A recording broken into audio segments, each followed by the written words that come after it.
My name is Kelly Matthews and I'm playing the Baker's Wife. The Baker's Wife is an interesting character in that I kind of think of her as the first kind of like fairy tale feminist, where her husband wants her to stay at home and be safe and he'll take care of things and he'll fix their problems, he'll get their wish, but she wants to go into the woods and help, and even when he tells her not to, she still goes and thinks that she has a lot to contribute and proves to be right. I love any moments in the show where you've got a typical fairy tale character that's got something turned on its head, like Little Red Riding Hood carries a knife, or one of the princes walks into a tree, or you've got a clumsy Cinderella, anything that's sort of different from what we expect, and there's kind of all these little gem moments that kind of pop out at you up through the show, and the more we get into the show, the more kind of fun moments like that we get to see. It's so hard to pick a favorite line or quote from the show just because Sondheim is so sort of magically masterful in how he puts things together. My favorite just line to say of my own personally is I say, now of course I'm gonna forget it, but I say,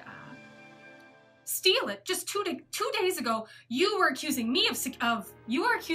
of practicing deceit and securing the cow. Practicing deceit and securing the cow. It's just this kind of heightened fairy tale language, but I obviously love in the end of the show when the witch talks about careful of the spell you cast, not just on children, and careful the tale you tell, that is the spell, and how powerful, the idea of how powerful the stories that we tell to our own children and to each other kind of shape the way that we kind of view the world. I think Act 2 really challenges the characters in the show to kind of see the bigger picture and look outside kind of the microscope they've had on their own lives. They've been so focused on their own wish and their own happily ever after, and all of a sudden in the second act we see that even if you have your wish, there are things bigger than your wish in the world that are happening, and by ignoring those things, you know, our characters may have even put their own wishes in jeopardy by ignoring it. So I kind of take away from that sometimes when I get too caught up in my own little things that, you know, maybe I need to step back and see all the bigger forces at play, and maybe what I'm upset about is not quite as bad as I think. This cast is phenomenal. I mean, Dark Arts has just put together a dynamite group of people who are just passionate about storytelling, and so they are bringing kind of life to these characters that we've known for so long in just really fresh and exciting ways, and are just looking for the creativity in the moment. And it's so fun to get out there and just play with them and see kind of what nuances they might bring to a character I think I know, but I really don't.